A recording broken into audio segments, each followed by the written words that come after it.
when Jordan Love went down on the field in Brazil in week 1, we thought that the Packers season could be in shambles.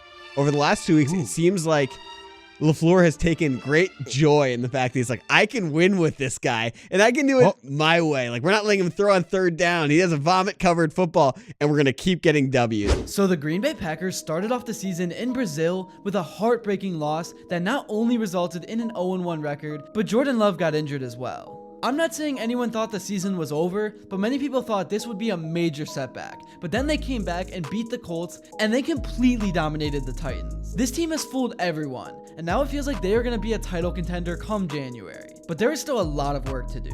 In this video, I'm going to talk everything Packers. But before I begin, I would really appreciate it if you would drop a like and subscribe. It only takes 5 seconds, plus you can always change your mind. We are on the road to 40,000 subscribers, and with your support, I believe we can get there super fast.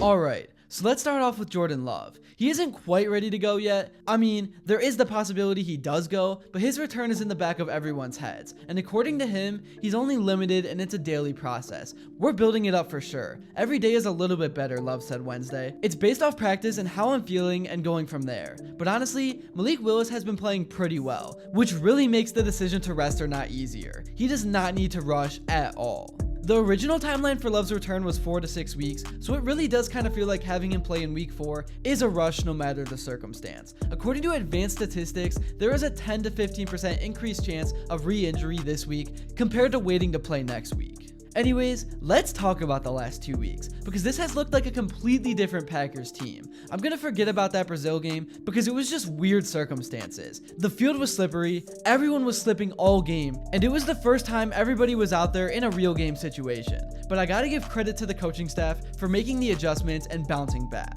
In week 2 against the Indianapolis Colts, the defense really came to play. The game was closer than anybody really wanted it to be, but in the NFL, a win is a win. The Packers controlled the game throughout, but could never deliver the knockout blow, which allowed the Colts to get a Hail Mary attempt from 59 yards out on the game's final play. And rookie safety Evan Williams intercepted it, allowing a satisfying feeling to wash over the Packers, overcoming the challenge of missing Jordan Love and finding a way to come out on top. Matt LaFleur praised offensive coordinator Adam Stenavich and the entire offensive staff for crafting an effective game plan for Willis, who had just arrived in Green Bay via trade 19 days prior. He also gave it up for the player's execution, which wasn't flawless, but far sharper than in the opener. The challenges of going into a football game without your quarterback, with a guy that's been here 3 weeks, LaFleur said, admitting this ranked among his favorite wins in 6 seasons as head coach, it's a credit to everybody.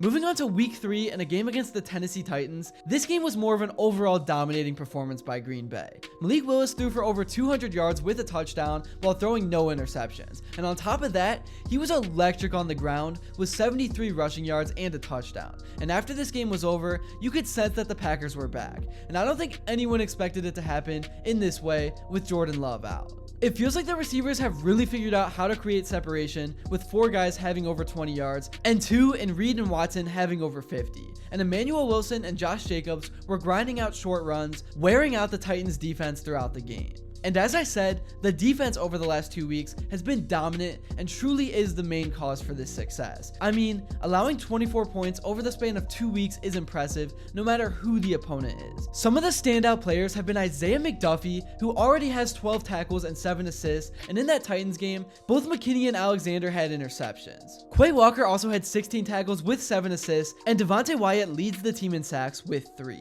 Anyways, moving on to more recent news with this team, the Packers are bringing back rookie tight end Messiah Swinson to the practice squad. Swinson is listed at 6'7" and 259 pounds and went undrafted out of Arizona State, where he caught 28 passes for 317 yards and 2 scores over 2 seasons with the Sun Devils. During the preseason with the Packers, Swinson played 28 snaps, including 23 as an inline run blocker. The Packers released Swinson at final cuts, but brought him back on the team's initial practice squad of 2024, suggesting they see long-term developmental potential in him as a traditional wide tight end.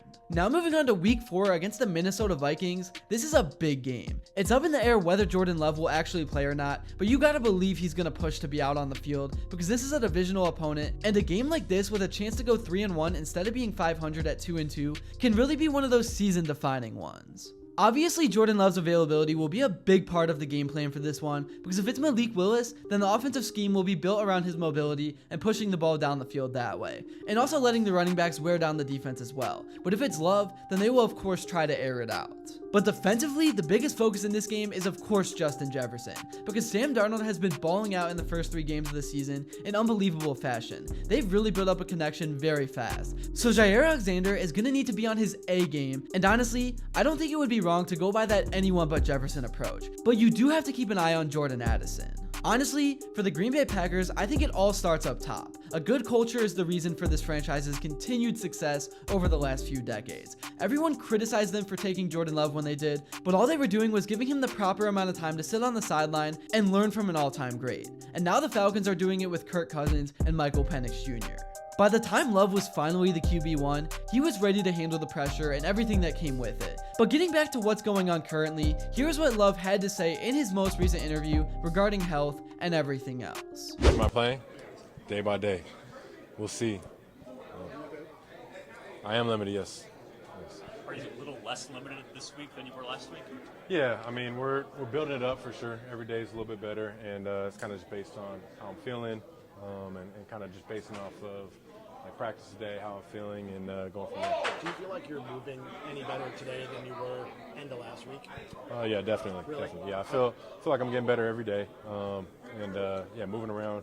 You know what Packers really want? They want to experience another Super Bowl. And last season was most definitely a step in the right direction. It didn't end the way anyone wanted, but it was still a heck of a run. And now this season, with a lot of the same guys, they know what to expect, and they really need to use the regular season to set themselves up in position to succeed when it really matters. In the recent power rankings that came out, the Packers were ranked number 11. I think that is a pretty fair ranking for right now, but obviously I do expect it to go up as the season progresses and Love gets healthy.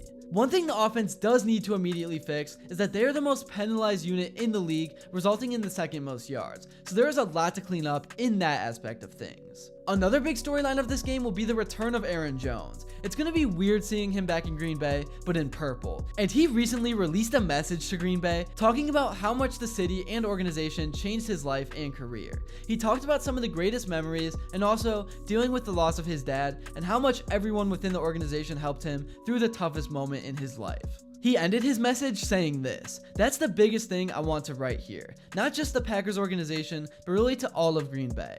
Thank you. It's going to feel strange being on that visiting sideline for the first time and being on the other side of this NFC North thing in general. But it's all love, and it's so much gratitude. Thanks for betting on me, riding with me, hashtagging for me, and everything else." Anyways, with that being said, the Packers most definitely know what to expect in regards to his football game and what he brings to the table. But same can be said for the Vikings. He knows a lot of the ins and outs of Green Bay, which could help them out. This is one of those games I have circled on my calendar that I am ready to watch, and I'm really curious to hear what your thoughts are about this one in the comments below. That's really all I have to say for this video. Thank you all so much if you made it to this point, and if you enjoyed and haven't yet, please be sure to drop a like and subscribe, because your support truly does mean the world. And also, let me know what you would like to see next, and until then, I will see you all later.